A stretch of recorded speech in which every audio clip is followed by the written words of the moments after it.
Hello दोस्तों, स्वागत है आज फिर से एक नई श्रृंखला में। और आज जो हमने श्रृंखला स्टार्ट की है वो है भारतीय राज्य व्यवस्था की।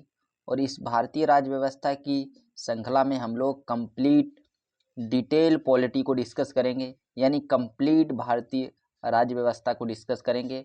और ये क्लास उन सारे भाइयों के लिए इम्पोर्टेंट है जो भाई हमारे किसी स्टेट एग्ज़ाम की तैयारी करते हैं, यहाँ तक कि यूपीएससी की तैयारी करते हैं, एसएससी की तैयारी करते हैं, रेलवे की तैयारी करते हैं, या किसी भी वनडे कॉम्पिटिटिव एग्ज़ाम की तैयारी करते हैं। तो ये क्लास सच में उसके लिए इम्पोर्टेंट होने वाली है। जो भी जिस भी एग्ज़ाम्स के अंदर भारतीय राज्य व्यवस्था यानी पॉलिटी पूछी जाएगी, उन सारे भाइयों के लिए ये क्लास इम्पोर्टेंट होगी। तो मैंने ये सब पहले ही बता दिया ताकि किसी को डाउट ना रहे कि ये क्लास किसके लिए है, किसके लिए नहीं है। और जैसा कि आप लोग देख पा रहे होंगे कि ये जीएस दृष्टि की बुक आती है और इससे अच्छे शॉर्ट नोट्स मेरे ख्याल से आपको कहीं नहीं मिल सकते। तो हम लोग स्टार्ट करते हैं। जिन भाइयों को नोट्स बनाना है वो बना सकते हैं, और जिन भाइयों को इसकी पीडीएफ चाहिए वो लोग हमें कमेंट कर सकते हैं और मैं उन्हें ये पीडीएफ प्रोवाइड करा दूंगा बिल्कुल फ्री में। तो स्टार्ट करते हैं। देखिए फ्रेंड्स, सबसे पहले हम लोग स्टार्ट करते हैं भारत का संवैधानिक विकास। और भारत का संवैधानिक विकास कैसे पढ़ेंगे इसे पढ़ेंगे। देखिए फ्रेंड्स, एक पॉइंट दिया हुआ कि भारत के संवैधानिक विकास को कैसे पढ़े। देखिए फ्रेंड्स, भारतीय संविधान का निर्माण क्षणिक नहीं अपितु क्रमिक विकास का परिणाम है। ब्रिटिश शासन के दौरान भारत में विभिन्न अधिनियमों के माध्यम से सरकार एवं प्रशासन की विधिक रूपरेखा निर्मित की गई, जिसका भारतीय संविधान एवं लोकतंत्र पर गहरा प्रभाव पड़ा। भारत के संवैधानिक विकास के शासन की प्रकृति के आधार पर दो भागों में बांटा जा सकता है। अतः जो भारत का संवैधानिक विकास है उसे हम लोग दो भागों में पढ़ेंगे। भाग प्रथम में हम लोग क्या पढ़ेंगे? भाग प्रथम में हम लोग पढ़ेंगे ईस्ट इंडिया कंपनी के शासन हेतु पारित प्रमुख ब्रिटिश संसदीय अधिनियम। ये अधिनियम कौन कौन से अधिनियम हैं? जैसे कि regulating act 1773, Pitt's India act 1784, charter act 1786, charter act 1813, charter act 1833, charter act 1853। I hope, देखिए फ्रेंड, आई थिंक मैं आप लोगों को समझाना चाहता हूं कि जब आप ईस्ट इंडिया कंपनी के शासन हेतु पारित प्रमुख ब्रिटिश संसदीय अधिनियम पढ़ेंगे तो उन अधिनियमों के अंदर हमें पढ़ना होगा रेगुलेटिंग एक्ट को, पिट्स इंडिया एक्ट को, चार्टर एक्ट को, चार्टर एक्ट 1813 को, चार्टर एक्ट 1833 को। यानी ये सारे जो चार्टर एक्ट हैं, ये सारे चार्टर एक्ट हमें पढ़ने होंगे जब हम लोग संवैधानिक विकास के प्रथम चरण को पढ़ रहे होंगे। जैसे कि रेगुलेटिंग एक्ट के अंदर क्या प्रावधान किए गए थे, क्या क्या क्या इसका उद्देश्य था, इन सारी चीज़ों को अभी हम लोग डिस्कस करेंगे। इससे पहले हम लोग एक बार द्वितीय चरण को देख लेते हैं। देखिए द्वितीय चरण के अंतर्गत हम लोग क्या क्या पढ़ेंगे। द्वितीय चरण में हम लोग पढ़ेंगे ब्रिटिश ताज के शासनाधीश पारित अधिनियम। अब ताज के शासनाधीश पारित अधिनियम को कैसे पढ़ेंगे? जैसे कि भारत शासन अधिनियम 1858 को पढ़ेंगे, फिर भारत परिषद अधिनियम 1861 को पढ़ेंगे, देन उसके बाद में भारत परिषद अधिनियम 1892 को पढ़ेंगे, फिर भारत परिषद अधिनियम 1909 यानी मार्ले मिंटो सुधार, इसको पढ़ेंगे। देन उसके बाद में भारत शासन अधिनियम 1919 यानी मॉन्टेग्यू चेम्सफोर्ड सुधार को पढ़ेंगे। देन उसके बाद में हम लोग डिस्कस करेंगे भारत शासन अधिनियम 1935 को। और ये भारत शासन अधिनियम से कहीं ना कहीं क्वेश्चन पूछा ही जाता है, चाहे स्टेट पीसीएस हो या एसएससी हो या रेलवे हो। तो भारत शासन अधिनियम को हम लोग डिटेल में डिस्कस करेंगे। देन उसके बाद में भारतीय स्वतंत्रता अधिनियम 1947 को डिस्कस करेंगे। और इस तरह हमारी जो भारत का संवैधानिक विकास है उसे हम लोग समाप्त कर लेंगे। तो स्टार्ट करते हैं। सबसे पहले ब्रिटिश ईस्ट इंडिया के शासन हेतु पारित प्रमुख संसदीय अधिनियमों को देखते हैं, जो कंपनी के अधीन रहते हुए जो एक्ट पारित किए गए थे, या जो भी अधिनियम बनाए गए थे, या जो भी रिफॉर्म्स किए गए थे ब्रिटिश ईस्ट इंडिया कंपनी के शासन हेतु, उनको हम लोग डिस्कस करते हैं। और जिनमें सबसे पहले हमारा आता है रेगुलेटिंग एक्ट। और रेगुलेटिंग एक्ट में क्या प्रावधान किए गए थे उनको हम लोग डिस्कस कर लेते हैं। देखिए फ्रेंड्स, अगर आपसे कोई पूछे कि रेगुलेटिंग एक्ट का उद्देश्य क्या था, क्यों लाया गया था, तो रेगुलेटिंग एक्ट का जो उद्देश्य था वो कंपनी के अंदर व्याप्त जो भ्रष्टाचार और जो कुशासन था इसको दूर करना था। आप लोग याद रखिएगा, अगर आपसे कोई पूछे कि रेगुलेटिंग एक्ट 1773 क्यों लाया गया था, तो कंपनी के अंदर जो व्याप्त भ्रष्टाचार और कुशासन था उसको दूर करने के लिए रेगुलेटिंग एक्ट को लाया गया था। और इसके अंदर प्रमुख प्रावधान क्या क्या करे गए थे, तो उन प्रावधानों को हम लोग डिस्कस कर लेते हैं। देखिए फ्रेंड्स, इसके अंदर पहले प्रावधान किया गया है कि बंगाल के गवर्नर को गवर्नर जनरल ऑफ बंगाल कहा गया, यानी जो बंगाल का गवर्नर हुआ करता था उसे अब गवर्नर जनरल ऑफ बंगाल कहा गया। और पहला गवर्नर जनरल कौन बना था, तो पहला गवर्नर जनरल वॉरेन हेस्टिंग बना था, ये आप लोग याद रखिएगा। नेक्स्ट प्रावधान क्या था, और नेक्स्ट प्रावधान को हम लोग डिस्कस करते हैं। नेक्स्ट प्रावधान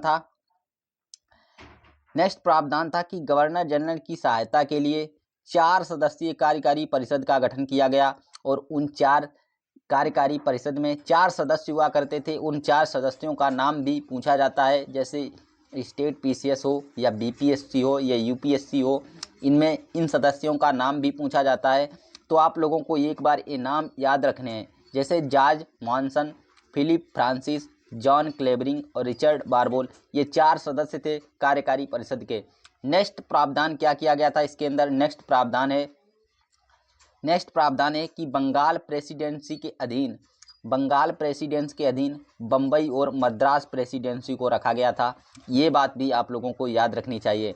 नेक्स्ट क्वेश्चन है, उच्चतम न्यायालय की स्थापना की गई, यानी रेगुलेटिंग एक्ट 1773 के ही आधार पर, यानी इसी के आधार पर 1774 के अंदर जो उच्चतम न्यायालय है उसकी स्थापना की गई। और इस उच्चतम न्यायालय की स्थापना के समय इसमें जो सदस्य थे ये किसके मुख्य न्यायाधीश हुआ करते थे और अन्य न्यायाधीश 3 हुआ करते थे, यानी उस समय इसमें 4 अध्यक्ष यानी 4 न्यायाधीश हुआ करते थे।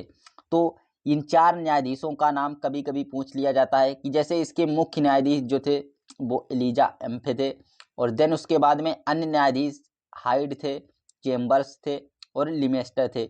इन नामों को भी आप लोग याद जरूर रखिएगा। देखिए फ्रेंड्स, इधर कुछ पॉइंट हैं जो हमने तुलनात्मक रूप में डिस्कस करने हैं। देखिए कौन से हैं, उच्चतम न्यायालय संक्षिप्त परिचय। देखिए 1773 के रेगुलेटिंग एक्ट के प्रावधान के तहत 1774 के अंदर कलकत्ता के अंदर उच्चतम न्यायालय की स्थापना की गई। लेकिन भारत शासन अधिनियम 1935 के आधार पर 1 अक्टूबर 1937 को दिल्ली में संघीय न्यायालय की स्थापना की गई थी। ये पॉइंट भी आप लोगों के लिए वेरी वेरी इंपॉर्टेंट है। नेक्स्ट पॉइंट है कि आधुनिक उच्चतम न्यायालय का उद्घाटन 28 जनवरी 1950 को दिल्ली में हुआ था। आई होप इतने सारे पॉइंट्स, जो सारे पॉइंट्स इंपॉर्टेंट है उन सारे पॉइंट्सों को आप लोग याद रखेंगे। और अगर आपने इतना कर लिया तो रेगुलेटिंग एक्ट से संबंधित अगर क्वेश्चन पूछा जाएगा तो आपसे मिस नहीं होगा, ये मेरा आपसे वादा है। नेक्स्ट देखते हैं, नेक्स्ट जो हमारा एक्ट होने वाला है वो पिट्स इंडिया एक्ट 1784 है। पिट्स इंडिया एक्ट 1784 को जो रेगुलेटिंग एक्ट है उसकी कमी को दूर करने के लिए लाया गया था। आप लोग ऐसे याद रख सकते हैं। देखिए फ्रेंड्स, इसमें प्रावधान क्या क्या किए गए थे। और पहले पिट्स इंडिया एक्ट का नाम पिट्स इंडिया एक्ट क्यों पड़ा, यानी पिट्स नाम इसका इसलिए पड़ा क्योंकि उस समय जो ब्रिटेन के तत्कालीन प्रधानमंत्री थे वो विलियम पिट थे। तो आपसे पूछे कि पिट्स इंडिया एक्ट 1784 को पिट्स इंडिया एक्ट का नाम क्यों दिया गया, तो उस समय जो प्रधानमंत्री थे वो विलियम पिट थे, उन्हीं के नाम पर दिया गया। इसके प्रावधानों को हम लोग डिस्कस कर लेते हैं। देखिए फ्रेंड्स, इसके प्रावधान में सबसे पहला प्रावधान है कि कंपनी के मामलों में सरकारी नियंत्रण में वृद्धि हो गई, यानी कंपनी के जो मामले हुआ करते थे उनमें सरकारी नियंत्रण को पावरफुल बना दिया गया, यानी सरकारी नियंत्रण में वृद्धि कर दी गई। नेक्स्ट प्रावधान है कि कंपनी के जो कार्य होते थे राजनीतिक और व्यापारिक, इनका पृथक्करण कर दिया गया, इन्हें अलग अलग कर दिया गया। और नेक्स्ट देखिए प्रावधान क्या है, कंपनी के जो राजनीतिक कार्य थे उनके लिए नियंत्रण बोर्ड की स्थापना की गई, और जो व्यापारिक कार्य थे वो निदेशक मंडल को इनकी अधीक्षण की अनुमति दे दी गई। आई होप इतने सारे जो फैक्ट्स हैं, जो इतने सारे पॉइंट हैं, जो याद करने योग्य चीज़ें हैं, वो आप पिट्स इंडिया एक्ट से ज़रूर याद रखेंगे। नेक्स्ट एक्ट हम अपना डिस्कस करते हैं, और हमारा नेक्स्ट एक्ट है चार्टर एक्ट 1786। और इस चार्टर एक्ट के द्वारा क्या हुआ था, इस चार्टर एक्ट के द्वारा विशेष परिस्थितियों में परिषद के कार्यकारिणी निर्णय को रद्द करने और उनके निर्णयों को लागू करने का अधिकार जो है वो गवर्नर जनरल को दिया गया था। यानी इसमें गवर्नर जनरल की शक्ति को बढ़ाया गया था। यानी इसके आधार पर चार्टर एक्ट 1786 के आधार पर गवर्नर जनरल चाहता तो अपने निर्णय को लागू कर सकता था, उसे रद्द भी कर सकता था। आई होप ये पॉइंट भी आप लोगों को क्लियर हो गया होगा। नेक्स्ट क्वेश्चन, नेक्स्ट हमारा जो चार्टर एक्ट है, जो अगला चार्टर एक्ट है वो चार्टर एक्ट 1813 का है। और ये भी हमारे लिए इम्पोर्टेंट है क्योंकि इसके अंदर कुछ इम्पोर्टेंट प्रावधान किए गए हैं और ये प्रावधान हमारे लिए वेरी वेरी इंपॉर्टेंट है। देखिए, जैसे कि कंपनी के भारतीय एकाधिकार समाप्त कर दिए गए। जो कंपनी के अंदर भारतीय व्यापारिक एकाधिकार थे उन्हें समाप्त कर दिया गया, लेकिन चाय के व्यापार को चीन के साथ व्यापारिक एकाधिकार पूर्ववत जारी रखा गया। यानी चाय का जो व्यापार था वो हमारा चलता रहा, बाकी सारी व्यापारिक एकाधिकार थे वो समाप्त कर दिए गए थे। आप लोग को याद रखना है। नेक्स्ट हमारा है कि ब्रिटिश मिशनरियों को भारत में कार्य करने की अनुमति दी गई। ये पॉइंट वेरी वेरी इंपॉर्टेंट है। आपसे क्वेश्चन पूछा जाएगा कि किस चार्टर एक्ट के द्वारा जो ब्रिटिश मिशनरी थे उन्हें भारत में कार्य करने की अनुमति दी गई थी। तो चार्टर एक्ट 1813 इस क्वेश्चन का राइट आंसर होगा। और ये नेक्स्ट पॉइंट भी इसका इंपॉर्टेंट है कि प्रथम बार शिक्षा पर प्रतिवर्ष 1 लाख रुपए खर्च करने का प्रावधान किया गया। वेरी वेरी इंपॉर्टेंट पॉइंट है कि पहली बार 1 लाख रुपए शिक्षा पर खर्च करने का प्रतिवर्ष प्रावधान किया गया था चार्टर एक्ट 1813 के द्वारा। ये सारे ही पॉइंट्स आप लोगों के लिए इम्पोर्टेंट हैं। आप अगर किसी स्टेट पीसीएस या यूपीएससी या किसी ऐसे एग्जाम्स की तैयारी करते हैं जिसके अंदर पॉलिटी का बैटेज है, तो वहाँ पर ये सारे क्वेश्चन आपसे पूछे जाने की प्रबल संभावना है। आगे बढ़ते हैं। देखिए फ्रेंड्स, अगर सेशन अच्छा लग रहा है तो प्लीज़ आप लोगों से रिक्वेस्ट है कि आप एक लाइक ज़रूर करेंगे और एक कमेंट ज़रूर करेंगे और चैनल को तो सब्सक्राइब आप ज़रूर ही करेंगे। देखिए नेक्स्ट जो हमारा चार्टर एक्ट है 5 नंबर का 1833 का, और ये 1833 का भी चार्टर एक्ट हमारे लिए इम्पोर्टेंट है क्योंकि इसके अंदर बहुत सारे प्रावधान किए गए थे और इन प्रावधानों से हमारे एग्जाम्स में क्वेश्चन पूछे जाते हैं। देखिए, इसमें कंपनी के व्यापारिक अधिकार को पूर्णतः समाप्त कर दिया गया। अभी तक जो चाय का व्यापार था वो हमारा पूर्ववत जारी था, लेकिन इस चार्टर एक्ट के द्वारा ये जो व्यापारिक अधिकार थे वो पूर्णतः समाप्त कर दिए गए थे। तो आप लोग ये याद रखिएगा। नेक्स्ट है कि भारतवासियों को अपने देश के प्रशासन में कुछ हिस्सा लेना संभव हुआ। ये पॉइंट भी इम्पोर्टेंट है, याद रखिएगा। नेक्स्ट है कि प्रथम विधि आयोग गठित किया गया और मैकाले की अध्यक्षता में गठित किया गया। तो ये पॉइंट भी आप लोग याद रखिएगा कि प्रथम जो विधि आयोग है वो किसकी अध्यक्षता में गठित किया गया था, तो मैकाले की अध्यक्षता में गठित किया गया था। और वो कब गठित किया गया था, यानी किस एक्ट के द्वारा, तो 1833 के एक्ट के द्वारा गठित किया गया था। और नेक्स्ट है कि गवर्नर जनरल की परिषद में एक कानूनी सदस्य यानी चौथा सदस्य शामिल किया गया। ये पॉइंट भी आप लोग याद रखिएगा। और नेक्स्ट है बंगाल का गवर्नर जनरल अब ब्रिटिश भारत का गवर्नर जनरल बनाया गया। इस प्रावधान के तहत ब्रिटिश भारत का प्रथम governor general Lord William Bentinck को बनाया गया। ये पॉइंट भी आप लोग याद जरूर रखिएगा। नेक्स्ट अपने एक्ट की तरफ मूव करेंगे और हमारा नेक्स्ट एक्ट जो है वो चार्टर एक्ट 1853 है। और इस चार्टर एक्ट 1853 के माध्यम से क्या प्रावधान किए गए थे उनको एक बार हम लोग डिस्कस कर लेते हैं। देखिए फ्रेंड्स, इसमें प्रमुख प्रावधान जो है वो विधि निर्माण हेतु पहली बार भारतीय विधान परिषद यानी केंद्रीय विधान परिषद की स्थापना की गई। तो आपसे क्वेश्चन पूछा जाएगा कि किस एक्ट के द्वारा केंद्रीय विधान परिषद की स्थापना की गई, तो 1853 के एक्ट द्वारा ये केंद्रीय विधान परिषद की स्थापना की गई थी। आप लोग याद रखिएगा। नेक्स्ट पॉइंट भी इंपॉर्टेंट है और नेक्स्ट पॉइंट है कि सिविल सेवकों की भर्ती एवं चयन हेतु खुली प्रतियोगिता का शुभारंभ किया गया। ये पॉइंट भी वेरी वेरी इंपॉर्टेंट है। देखिए फ्रेंड्स, ये सारे ही पॉइंट्स वेरी वेरी इंपॉर्टेंट है। मैंने ऐसा कोई भी पॉइंट इसमें डिस्कस नहीं किया है जो आपके लिए इम्पोर्टेंट ना हो। और नेक्स्ट जो हमारा पॉइंट है वो ये है कि डायरेक्टरों की संख्या 24 से घटाकर 18 कर दी गई, जिसमें 6 सम्राट द्वारा मनोनीत थे। तो ये भी आप लोग याद रखिएगा। और नेक्स्ट प्रावधान है कि कार्यपालिका एवं विधायिका संबंधी शक्तियों का पृथक्करण किया गया। ये पॉइंट भी इम्पोर्टेंट है। आपसे पूछा जाएगा कि किस एक्ट के द्वारा कार्यपालिका एवं विधायिका संबंधी शक्तियों का पृथक्करण किया गया, तो एक्ट 1853 का एक्ट है जो 1853 का चार्टर एक्ट है उसी के द्वारा हमारी जो विधायी और कार्यपालिका की शक्ति है उसका पृथक्करण किया गया था। आई होप ये सारे पॉइंट आप याद जरूर रखेंगे। और नेक्स्ट जो हमारा है वो है ब्रिटिश ताज के शासनाधीश पारित अधिनियम। और अब ब्रिटिश ताज के शासनाधीश पारित अधिनियमों को हम लोग डिस्कस करेंगे। और देखिए फ्रेंड्स, ये ब्रिटिश ताज के शासनाधीश जो पारित अधिनियम है उन अधिनियमों को हम लोग एक बार डिस्कस कर लेते हैं। देखिए फ्रेंड्स, सबसे पहले हम लोग डिस्कस करेंगे भारतीय शासन अधिनियम 1858। और इस 1858 से क्या क्वेश्चन बन सकते हैं, क्या प्रावधान इसमें किए गए थे, उनको हम लोग डिस्कस कर लेते हैं। देखिए फ्रेंड्स, इसमें प्रावधान किए गए हैं प्रमुख कि भारतीय प्रशासन का जो नियंत्रण है वो कंपनी से छीनकर ब्रिटिश राजमुकुट को दिया गया। ये पॉइंट आप लोग याद रखिएगा कि जो प्रशासन का नियंत्रण था वो ब्रिटिश कंपनी से छीनकर जो ब्रिटिश राजमुकुट यानी ब्रिटिश क्राउन को दिया गया। ये पॉइंट आप लोग याद रखिएगा। और नेक्स्ट जो इसके अंदर पॉइंट है वो नेक्स्ट पॉइंट क्या होने वाला है उसको हम लोग डिस्कस कर लेते हैं। नेक्स्ट पॉइंट है कि भारत राज्य सचिव यानी बोर्ड ऑफ डायरेक्टर और बोर्ड ऑफ कंट्रोल दोनों के समस्त अधिकार भारत राज्य सचिव को प्रदान किए गए। ये पॉइंट भी आप लोगों के लिए इम्पोर्टेंट है क्योंकि भारत शासन अधिनियम 1858 से रिलेटेड है। तो भारत शासन अधिनियम 1858 के जितने भी पॉइंट्स हैं वो सारे हमारे लिए इम्पोर्टेंट ही हो जाएंगे। और नेक्स्ट जो है, भारत के गवर्नर जनरल का नया नाम बयास राय यानी बयास राय कहा गया, क्योंकि अभी तक जो गवर्नर जनरल हुआ करते थे उन्हें अब गवर्नर जनरल ना कहकर बयास राय का नाम दे दिया गया था। और पहले बयास राय की बात करेगा तो लॉर्ड कैनिंग होंगे, आप लोग याद रखिएगा।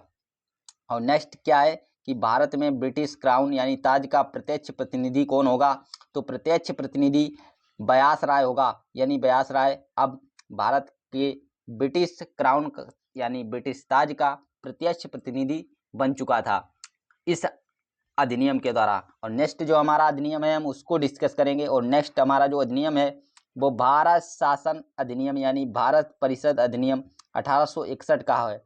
और 1861 के अधिनियम में क्या क्या जो प्रावधान किए गए थे उनको एक बार डिस्कस कर लेते हैं। देखिए फ्रेंड्स, इसमें राज्य विधान परिषदों का गठन किया गया। किस अधिनियम के द्वारा राज्य विधान परिषदों का गठन किया गया, तो भारत परिषद अधिनियम 1861 के द्वारा राज्य विधान परिषदों का गठन किया गया। विभागीय प्रणाली को मान्यता दी गई यानी पोर्टफोलियो प्रणाली को मान्यता दी गई किस अधिनियम के द्वारा, भारत परिषद अधिनियम 1861 के द्वारा। नेक्स्ट है, बयास राय को कार्यकारी परिषद में भारतीयों को गैर सरकारी सदस्यों के रूप में मनोनीत करने का अधिकार मिला। तो ये पॉइंट भी आप लोग याद जरूर रखिएगा। और नेक्स्ट है, मद्रास और बम्बई प्रेसिडेंसियों को विधायी शक्तियां देकर विकेंद्रीकरण किया गया। अभी तक जो मद्रास और बम्बई प्रेसिडेंसी थी, जो बंगाल प्रेसिडेंसी के अधीन हुआ करती थी, उसे अब विकेंद्रीकरण कर दिया गया है। और ये पॉइंट भी आप लोग याद जरूर रखिएगा। और नेक्स्ट है, अध्यादेश जारी करने की शक्ति बयास राय को दी गई। ये मोस्ट इम्पोर्टेंट जो पॉइंट्स थे वो मैंने आपसे डिस्कस किए भारत परिषद अधिनियम 1861 से रिलेटेड। और नेक्स्ट जो हमारा भारत परिषद अधिनियम 1892 है, इसको भी डिस्कस कर लेते हैं। इसमें क्या प्रावधान किए गए थे, देखिए फ्रेंड्स, इसके अंदर जो प्रमुख प्रावधान है उसमें केंद्रीय विधान परिषद के भारतीय सदस्यों को बजट पर विचार जो है प्रकट करने का अधिकार मिल गया था। लेकिन अभी तक इन्हें जो वोट देने का अधिकार यानी विचार प्रकट करने का अधिकार तो इन्हें मिल गया था, लेकिन इन्हें प्रश्न पूछने का अधिकार अभी नहीं मिला था। तो ये आप लोग पॉइंट याद रखिएगा कि किस आपसे क्वेश्चन पूछा जाए कि किस भारत परिषद अधिनियम के द्वारा केंद्रीय विधान परिषद के भारतीय सदस्यों को बजट पर अपने विचार प्रकट करने का अधिकार प्रदत्त किया गया, तो ये भारत परिषद अधिनियम 1892 होगा। नेक्स्ट जो है हमारा, सार्वजनिक हित के मामलों में केंद्रीय विधान परिषद के भारतीय सदस्यों को 6 दिन की पूर्व सूचना देकर प्रश्न पूछने का अधिकार प्रदत्त, पूरक प्रश्न पूछने का मतदान का अधिकार नहीं था। देखिए फ्रेंड्स, यहाँ पर थोड़ा आप लोगों को समझने की ज़रूरत है कि यहाँ पर आप प्रश्न तो पूछ सकते थे लेकिन पूरक प्रश्न नहीं पूछ सकते थे। पूरक प्रश्न आप लोगों को याद रखना है कि नहीं पूछ सकते थे। पूरक प्रश्न क्या होते हैं आप लोगों से कभी हम लोग नेक्स्ट वीडियो में डिस्कस करेंगे डिटेल में। नेक्स्ट जो है वो है सीमित अर्थों में निर्वाचन पद्धति को आरंभ किया गया। तो सीमित अर्थों में निर्वाचन पद्धति को किस परिषद अधिनियम के द्वारा स्टार्ट किया गया था? तो भारत परिषद अधिनियम 1892 के द्वारा किया गया था। ये भी आप लोग याद जरूर रखिएगा। नेक्स्ट जो हमारा भारत परिषद अधिनियम है वो है 1909 का। और 1909 का जो भारत परिषद अधिनियम है उसको हम लोग डिस्कस करते हैं कि उसके अंदर क्या प्रावधान किए गए थे। देखिए फ्रेंड्स, 1909 के अंदर प्रमुख जो प्रावधान किए गए थे उनमें एक प्रावधान ये भी है कि ब्रिटिश भारत में सर्वप्रथम सांप्रदायिक निर्वाचन, पृथक निर्वाचन के अंतर्गत मुसलमानों को शामिल किया गया। कि यानी यहाँ पर ये कहा गया है कि पहली बार मुसलमानों को निर्वाचन में शामिल किया गया, यानी पृथक निर्वाचक प्रणाली की शुरुआत की गई, यानी सांप्रदायिक निर्वाचन प्रणाली को शुरू किया गया। तो आई होप ये पॉइंट आपको क्लियर हो गया होगा। नेक्स्ट जो पॉइंट हमारा है वो है इसके तहत व्यास राय की कार्यकारी परिषद में सर्वप्रथम किसी भारतीय यानी सत्येंद्र प्रसाद सिन्हा को शामिल किया गया। तो सबसे पहले व्यास राय की कार्यकारी परिषद में किसी भारतीय को किस अधिनियम में शामिल किया गया था? तो भारत परिषद अधिनियम 1909 में शामिल किया गया था। और वो शामिल होने वाले व्यक्ति कौन थे? सत्येंद्र प्रसाद सिन्हा थे। इनका नाम आप लोग याद रखिएगा। नेक्स्ट जो हमारा है वो है भारत परिषद के सदस्यों को बजट एवं लोकहित के विषयों की विवेचना करने, प्रस्ताव लाने और पूरक प्रश्न पूछने का अधिकार दिया गया। देखिए फ्रेंड्स, इसके पहले जब हमने डिस्कस किया था 1892 का भारत परिषद अधिनियम, उसके अंदर जो था वो पूरक प्रश्न पूछने का अधिकार नहीं मिला था। लेकिन यहाँ पर 1909 में पूरक प्रश्न पूछने का अधिकार मिल चुका है भारतीयों को। तो ये आप लोग याद रखिएगा। नेक्स्ट है कि 1909 के भारत परिषद अधिनियम के बारे में प्रसिद्ध कथन, किसने इसे क्या कहा था? गांधी जी ने इसे क्या कहा? गांधी जी ने इस एक्ट ने हमारा सर्वनाश कर दिया, ये कहा था। तो आपसे क्वेश्चन पूछा जाएगा कि किसने कहा था कि इस एक्ट ने हमारा यानी 1909 के भारत परिषद अधिनियम ने हमारा सर्वनाश कर दिया? तो गांधी जी ने कहा था। नेक्स्ट जो हमारा है वो रैमजे मैकडोनाल्ड ने कहा, ये सुधार प्रजातंत्र और नौकरशाही के मध्य अधूरा और अल्पकालीन समझौता था। ये पॉइंट दोनों आप लोगों को याद रखने हैं। और नेक्स्ट जो हमारा भारत शासन अधिनियम 1919 है, और भारत शासन अधिनियम 1919 से क्या क्वेश्चन बन सकते हैं, क्या इसके अंदर प्रावधान किए गए थे, उनको हम लोग डिस्कस कर लेते हैं। देखिए फ्रेंड्स, इसके अंदर जो प्रमुख प्रावधान थे उनमें प्रांतीय विषयों को आरक्षित और हस्तांतरित क्षेत्रों में बांट दिया गया था, यानी उनका विभाजन कर दिया गया था। और नेक्स्ट जो है वो प्रांतों में देश शासन प्रणाली को शुरू किया गया था। और नेक्स्ट जो है सांप्रदायिक आधार पर निर्वाचन प्रणाली का विस्तार, यानी सिखों, भारतीय ईसाइयों, आंग्ल भारतीयों और यूरोपियों के लिए भी लागू किया गया। और प्रत्यक्ष निर्वाचन का प्रावधान किया गया। ये पॉइंट भी इम्पोर्टेंट है। और नेक्स्ट जो हमारा पॉइंट है वो केंद्र एवं द्विसदनीय विधायिका, यानी केंद्र के अंदर द्विसदनीय विधायिका को स्टार्ट किया गया। और नेक्स्ट प्रावधान है कि इस अधिनियम में पहली बार उत्तरदायी शासन शब्द का प्रयोग किया गया। आपसे क्वेश्चन पूछा जाएगा कि किस अधिनियम के अंदर उत्तरदायी शासन का प्रयोग किया गया था? तो भारत शासन अधिनियम 1919 के अंदर उत्तरदायी शासन शब्द का प्रयोग पहली बार किया गया था। नेक्स्ट जो हमारा अधिनियम है वो है भारत शासन अधिनियम 1935। और भारत शासन अधिनियम 1935 इम्पोर्टेंट है, इससे एग्जाम्स में क्वेश्चन जरूर पूछे जाते हैं। इसके अंदर प्रमुख प्रावधान क्या क्या हुए? इसका गठन संघीय लोक सेवा आयोग द्वारा किया गया। और इसमें अखिल भारतीय संघ की स्थापना की गई। और देश शासन यानी प्रांतों में समाप्त किया गया और केंद्र में लागू किया गया। ये याद करने योग्य पॉइंट है कि इसका जो दैद्य शासन था उसे प्रांतों में समाप्त कर दिया गया, लेकिन केंद्र के अंदर लागू किया गया। तो आप लोग याद रखिएगा। नेक्स्ट है स्वायत्ता, प्रांतों को स्वायत्ता दी गई। और उत्तरदायी शासन यानी स्वशासन प्रांतों को। और दोहरे शासन के स्थान पर दोहरे शासन के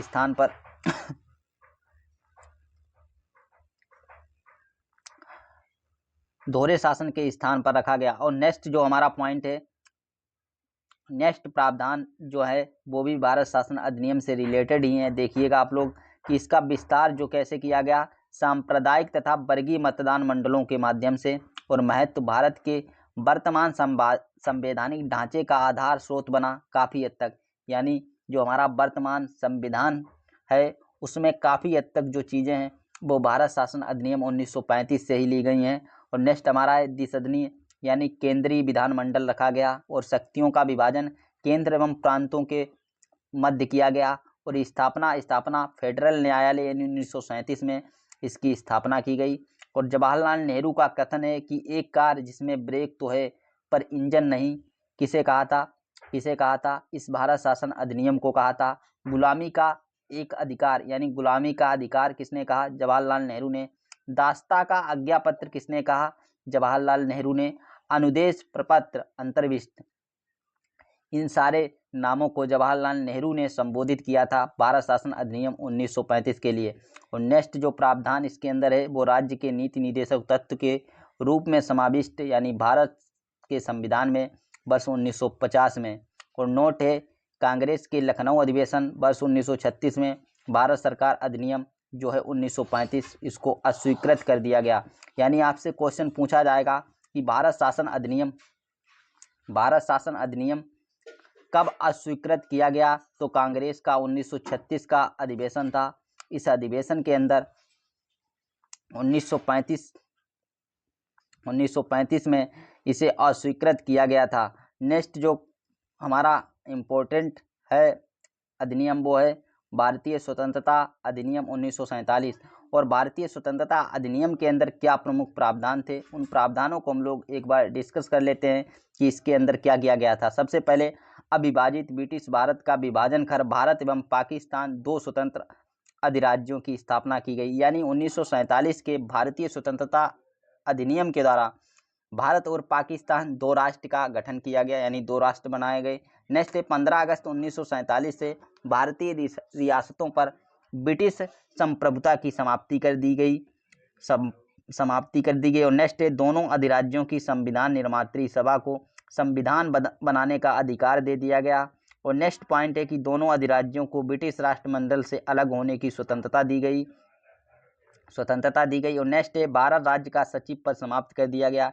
यानी अभी तक जो भारत राज्य के अंदर सचिव पद होता था उस भारत राज्य के अंदर सचिव पद को समाप्त कर दिया गया था। और ये सारे प्रावधान भारतीय स्वतंत्रता अधिनियम 1947 के अंदर रखे गए थे। तो ये आप लोगों को याद रखने हैं। देखिए फ्रेंड्स, ये था हमारा आज का जो संवैधानिक विकास का कंप्लीट जो भी इम्पोर्टेंट इन्फॉर्मेशन थी वो सारी इन्फॉर्मेशन हमने आप लोगों से डिस्कस की। और अगले नेक्स्ट वीडियो में हम लोग इसके आगे का डिस्कस करेंगे कि कैसे हमारा संविधान बना, संविधान सभा कैसे बनी, कौन कौन सी कमेटी गठित की गई थी और कौन कौन से देशों से हमारे जो संविधान के अंदर शोध थे उनको लाया गया था। तो आज आप लोग इतना रिवाइज कीजिएगा, इसके नोट्स बनाइएगा और नेक्स्ट वीडियो में हम लोग आगे का डिस्कस करेंगे। और इसी श्रृंखला में जुड़े रहने के लिए प्लीज़ आप लोग चैनल को ज़रूर सब्सक्राइब कीजिएगा। और मेरी आप लोगों से रिक्वेस्ट है कि एक प्यारा सा कमेंट ज़रूर कीजिएगा। तो जय हिंद, जय भारत। मिलते हैं किसी नेक्स्ट वीडियो में अपने अगले टॉपिक के साथ।